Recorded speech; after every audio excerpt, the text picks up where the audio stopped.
I've always known about Jesus. My grandfather is a preacher, and so I grew up every Sunday hearing about this man, Jesus Christ.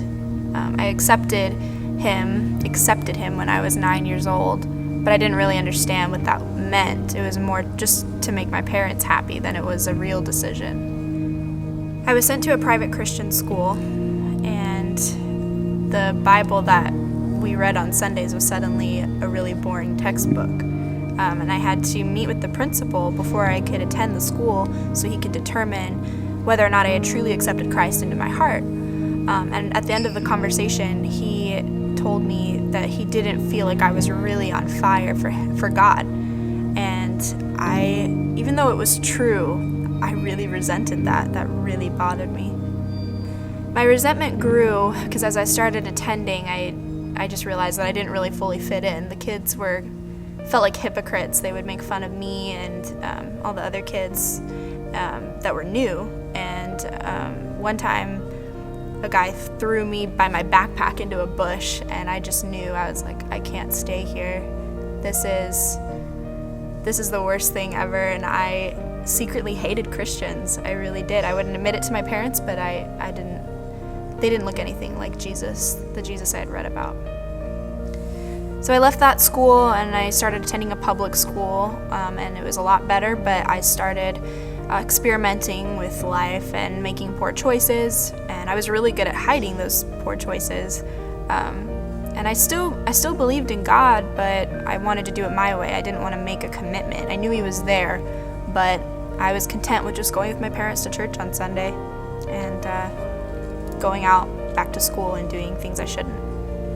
I dated a few boys, and right before I graduated high school, I started dating a boy who was a Mormon, and he was really committed to his church and his faith, and I really admired that. I thought that was really cool.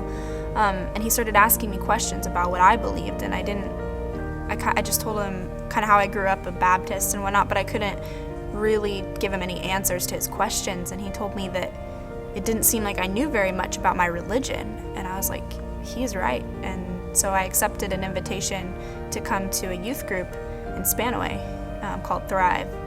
And I came and I was taken aback because I saw people that didn't look like the Christians at my old school. They looked more like Jesus. They weren't perfect, but they definitely were trying, and they looked a lot more like him. I'm a songwriter, and these people at Real Life Family Center who looked like Jesus to me started to influence the way I wrote my songs. It was no longer about my life and my problems. It started to become about God and what he's done for me and what he will do and continues to do. And when I would sing worship songs at church, I started to hear the words I was singing and mean them. They were no longer just words. One of my songs, the first line is, "You are the one I've heard of." And that line just describes my journey from being a fan of Jesus to a committed follower.